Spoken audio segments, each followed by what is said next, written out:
Middle east के Hormuz जल्द मरू मध्य में अचानक एक ऐसी घटना घटी है जिसने भारत में भारी हड़कंप मचा दिया है। ईरान की नौसेना ने बीच समंदर बिना किसी चेतावनी के भारतीय झंडे वाले तेल टैंकरों पर सीधी फायरिंग कर दी है। इराक से लाखों बैरल कच्चा तेल ला रहे सनमार हेराल्ड और जग अर्नव जैसे जहाजों को गोलियों की बौछार के बीच जान बचाने के लिए बीच रास्ते से ही यू टर्न लेना पड़ा। लेकिन इस भयंकर घटना के बाद नई दिल्ली भी शांत नहीं बैठी। भारत ने तुरंत तगड़ा एक्शन लेते हुए ईरानी राजदूत को तलब किया और साफ चेतावनी दी है कि भारतीय जहाजों और नाविकों की सुरक्षा के साथ कोई खिलवाड़ बर्दाश्त नहीं किया जाएगा। आखिर ईरान ने भारत जैसे मजबूत साझेदार के जहाजों पर अचानक यह हमला क्यों किया? क्या यह कोई बड़ी साजिश है या महज एक गलतफहमी? आइए इस पूरी गोलाबारी और भारत के तगड़े एक्शन का सीधा और सटीक विश्लेषण करते हैं। इस पूरी घटना की गंभीरता को समझने के लिए सबसे पहले हमें उस जगह के भूगोल और उसके रणनीतिक महत्व को समझना होगा जहां यह घटना घटी है। हॉर्मुज जल्द मरू मध्य ओमान और ईरान के बीच स्थित समंदर का एक बेहद संकरा रास्ता है। यह रास्ता फारस की खाड़ी को ओमान की खाड़ी और अरब सागर से जोड़ता है। इसकी चौड़ाई इसके सबसे संकरे बिंदु पर केवल 21 मील है, लेकिन दुनिया की पूरी अर्थव्यवस्था इसी छोटे से समुद्री रास्ते पर निर्भर करती है। हॉर्मुज जल्द मरू मध्य को दुनिया का सबसे महत्वपूर्ण ऑयल चौक पॉइंट कहा जाता है। एक अनुमान के अनुसार पूरी दुनिया में समंदर के रास्ते होने वाले तेल व्यापार का लगभग 20 से 30% हिस्सा इसी रास्ते से होकर गुजरता है। इराक, कुवैत, सऊदी अरब, बहरीन और कतर जैसे देशों से निकलने वाला कच्चा तेल और प्राकृतिक गैस इसी रास्ते से होकर भारत, चीन, जापान और यूरोपीय देशों तक पहुंचती है। भारत अपनी ऊर्जा जरूरतों का लगभग 85% हिस्सा आयात करता है और इस आयात का एक बहुत बड़ा हिस्सा मध्य पूर्व से आता है। ऐसे में हॉर्मुज के रास्ते में होने वाली कोई भी रुकावट या घटना सीधे तौर पर भारत की ऊर्जा सुरक्षा को प्रभावित करती है। अगर यह रास्ता किसी भी कारण से कुछ दिनों के लिए भी बंद हो जाए तो पूरी दुनिया में पेट्रोल और डीजल की कीमतें आसमान छूने लगेंगी और वैश्विक अर्थव्यवस्था एक बड़े संकट में घिर जाएगी।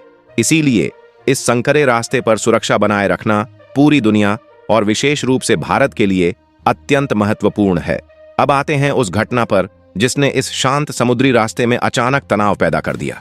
भारतीय झंडे वाले दो प्रमुख कमर्शियल तेल टैंकर सनमार हेराल्ड और जग अर्नव इराक के बसरा बंदरगाह से लाखों बैरल कच्चा तेल भरकर भारत की ओर अपनी नियमित यात्रा पर निकले थे। ये जहाज अंतर्राष्ट्रीय समुद्री कानूनों का पूरी तरह से पालन करते हुए हॉर्मुज जल्द मरू मध्य के निर्धारित ट्रांजिट कॉरिडोर से गुजर रहे थे। अचानक ईरान की नौसेना, विशेष रूप से Islamic revolutionary guard corps IRGC की नौसेना की तेज गति वाली गश्ती नौकाओं ने इन भारतीय जहाजों की ओर रुख किया। बिना किसी पूर्व चेतावनी या रेडियो संचार के ईरानी नौकाओं ने जहाजों के करीब आकर फायरिंग शुरू कर दी। यह फायरिंग जहाजों को सीधे डुबाने के उद्देश्य से नहीं की गई थी, बल्कि यह चेतावनी फायरिंग थी जो जहाजों के बेहद करीब समंदर के पानी में की गई थी। इस अचानक हुई कार्रवाई से जहाजों के चालक दल में भारी चिंता फैल गई। एक निहत्थे कमर्शियल जहाज के कैप्टन के लिए अपने नाविकों की जान और लाखों बैरल कच्चे तेल की सुरक्षा सबसे पहली प्राथमिकता होती है। किसी भी तरह के बड़े खतरे और तेल रिसाव जैसी पर्यावरणीय आपदा से बचने के लिए भारतीय जहाजों के कैप्टन ने अत्यंत सूझबूझ का परिचय दिया। उन्होंने तुरंत अपने जहाजों की दिशा बदली और सुरक्षित जल क्षेत्र की ओर वापस लौट गए। चालक दल की समझदारी के कारण कोई जनहानि नहीं हुई, लेकिन अंतर्राष्ट्रीय जल क्षेत्र में एक शांतिपूर्ण व्यापारिक जहाज पर इस तरह की डराने वाली कार्रवाई ने अंतर्राष्ट्रीय समुद्री नियमों का खुला उल्लंघन किया। भारत ने हमेशा अंतर्राष्ट्रीय जल क्षेत्र में नौवहन की स्वतंत्रता का पुरजोर समर्थन किया है। जैसे ही इस घटना की जानकारी नई दिल्ली स्थित विदेश मंत्रालय तक पहुंची, भारत सरकार ने बिना कोई समय गंवाए सख्त कदम उठाए। भारत की प्रतिक्रिया सैन्य या आक्रामक नहीं थी, बल्कि कूटनीतिक रूप से बेहद मजबूत और स्पष्ट थी। भारत सरकार ने तुरंत दिल्ली में मौजूद ईरानी राजदूत को तलब किया।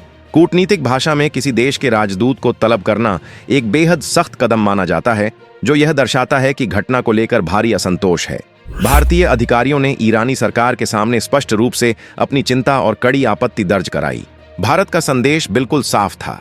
भारतीय जहाजों, नाविकों और देश के आर्थिक हितों की सुरक्षा सर्वोपरि है और इसके साथ किसी भी तरह का समझौता या खिलवाड़ बर्दाश्त नहीं किया जाएगा।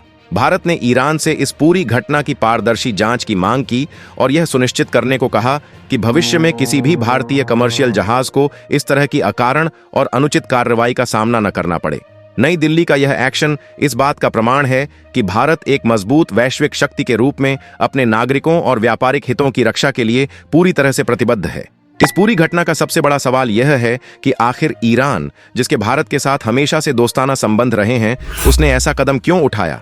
भू राजनीतिक विशेषज्ञों के अनुसार इसके पीछे दो मुख्य कारण हो सकते हैं। पहला और सबसे संभावित कारण गलत पहचान का हो सकता है। होर्मुज जल्द मरुमध्य से रोजाना सैकड़ों जहाज गुजरते हैं। मध्य पूर्व में तनाव के चलते ईरानी नौसेना अक्सर उन जहाजों को रोकती है या उन्हें चेतावनी देती है जिन पर उन्हें पश्चिमी देशों या उनके विरोधी देशों का होने का संदेह होता है। बहुत संभव है कि ईरानी गश्ती दल को जहाज के असली झंडे या उसके गंतव्य को पहचानने में कोई तकनीकी या मानवीय भूल हुई हो और उन्होंने गलती से भारतीय जहाज को किसी और देश का जहाज समझ लिया हो। दूसरा कारण ईरान की दबाव की राजनीति हो सकता है। जब भी ईरान पर अंतर्राष्ट्रीय प्रतिबंधों का दबाव बढ़ता है तो वह होर्मुज जल्द मरुमध्य में व्यापारिक जहाजों की आवाजाही को बाधित करके दुनिया को यह संदेश देने की कोशिश करता है कि वह वैश्विक ऊर्जा आपूर्ति को प्रभावित करने की क्षमता रखता है। हालांकि भारत जैसे अपने महत्वपूर्ण व्यापारिक साझेदार को जानबूझकर निशाना बनाना ईरान के खुद के रणनीतिक हितों के खिलाफ है। इसलिए गलत पहचान के सिद्धांत को इस घटना का सबसे तार्किक कारण माना जा रहा है। इस घटना को लेकर भारत की कूटनीतिक चुनौती इसलिए भी बड़ी है क्योंकि भारत और ईरान के बीच बहुत गहरे और ऐतिहासिक संबंध रहे हैं। दोनों देश सदियों से सांस्कृतिक और व्यापारिक रूप से जुड़े हुए हैं। आज के समय में भी ईरान भारत के लिए रणनीतिक रूप से बहुत महत्वपूर्ण है। भारत ईरान के चाबहार बंदरगाह के विकास में भारी निवेश कर रहा है। यह बंदरगाह भारत के लिए बहुत अहम है क्योंकि यह पाकिस्तान के रास्ते को बाईपास करते हुए भारत को अफगानिस्तान, रूस और मध्य एशिया तक पहुंचने का एक सीधा और सुरक्षित व्यापारिक मार्ग प्रदान करता है। International north south transport corridor जैसी बड़ी परियोजनाएं भी भारत ईरान सहयोग पर टिकी हैं। भारत ने हमेशा अपनी एक स्वतंत्र विदेश नीति का पालन किया है। जब अमेरिका ने ईरान पर कड़े प्रतिबंध लगाए थे तब भी भारत ने अपने राष्ट्रीय हितों को ध्यान में रखते हुए ईरान के साथ संतुलित संबंध बनाए रखे। ऐसे में भारतीय जहाजों पर फायरिंग की घटना निश्चित रूप से दोनों देशों के संबंधों के बीच एक अवांछित तनाव पैदा करती है। भारत ने ईरान को यह स्पष्ट कर दिया है कि वह अपनी पुरानी दोस्ती का सम्मान करता है, लेकिन इसका अर्थ यह नहीं है कि समुद्री सुरक्षा और अंतर्राष्ट्रीय व्यापार के बुनियादी नियमों की अनदेखी की जाए।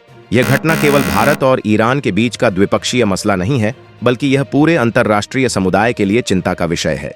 संयुक्त राष्ट्र समुद्री कानून संधि के तहत सभी देशों के व्यापारिक जहाजों को अंतर्राष्ट्रीय जलड मरुमध्य से शांतिपूर्वक और सुरक्षित गुजरने का अधिकार प्राप्त है, जिसे इनोसेंट पैसेज कहा जाता है। जब कोई देश किसी कमर्शियल जहाज पर अकारण चेतावनी फायरिंग करता है तो वह सीधे तौर पर अंतर्राष्ट्रीय व्यापार के इन स्थापित नियमों को चुनौती देता है।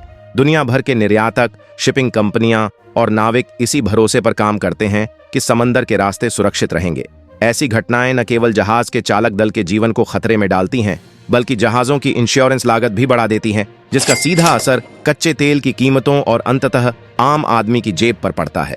भारत का सख्त रुख इस अंतर्राष्ट्रीय नियम की रक्षा करने के लिए भी है। इस घटना ने एक बार फिर इस बात पर जोर दिया है कि भारत को अपने समुद्री हितों की रक्षा के लिए अपनी नौसेना की उपस्थिति को और अधिक मजबूत करने की आवश्यकता है। पिछले कुछ वर्षों में भारतीय नौसेना ने अरब सागर और अदन की खाड़ी में व्यापारिक जहाजों की सुरक्षा के लिए बड़े पैमाने पर ऑपरेशन चलाए हैं।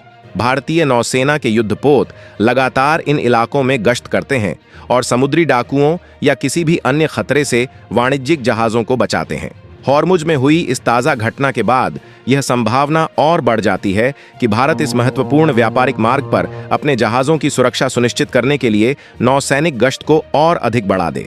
भारत की मजबूत नौसेना न केवल देश की सीमाओं की रक्षा करती है, बल्कि यह सुनिश्चित करती है कि भारत के व्यापारिक जहाज बिना किसी डर के दुनिया के किसी भी कोने में आ जा सकें। इस तरह की अचानक होने वाली घटनाओं से निपटने के लिए ही भारत लगातार अपने सामरिक पेट्रोलियम भंडार को बढ़ाने पर जोर दे रहा है, ताकि अगर कभी हॉर्मुज जैसे अहम समुद्री रास्तों पर आवाजाही पूरी तरह से ठप भी हो जाए तो देश के भीतर कच्चे तेल की कोई कमी न हो और आम जनता को पेट्रोल डीजल की अचानक बढ़ती कीमतों की मार न झेलनी पड़े। यह घटना स्पष्ट रूप से दिखाती है कि ऊर्जा के क्षेत्र में आत्मनिर्भर होना और वैकल्पिक रास्तों की तलाश करना भविष्य की आर्थिक सुरक्षा के लिए कितना ज्यादा जरूरी हो गया है। हॉर्मुज की यह घटना साबित करती है कि आज के दौर में आर्थिक सुरक्षा और समुद्री सुरक्षा एक दूसरे से गहरे जुड़े हैं। ईरान की इस फायरिंग को चाहे मानवीय भूल माना जाए या कोई सोची समझी रणनीति, भारत ने अपने कड़े एक्शन से साफ कर दिया है कि वह राष्ट्रीय सुरक्षा और सम्मान के साथ कोई समझौता नहीं करेगा। तो दोस्तों, इस गंभीर मुद्दे पर आपकी क्या राय है? क्या यह महज एक गलत पहचान थी या मध्य पूर्व की कोई गहरी साजिश?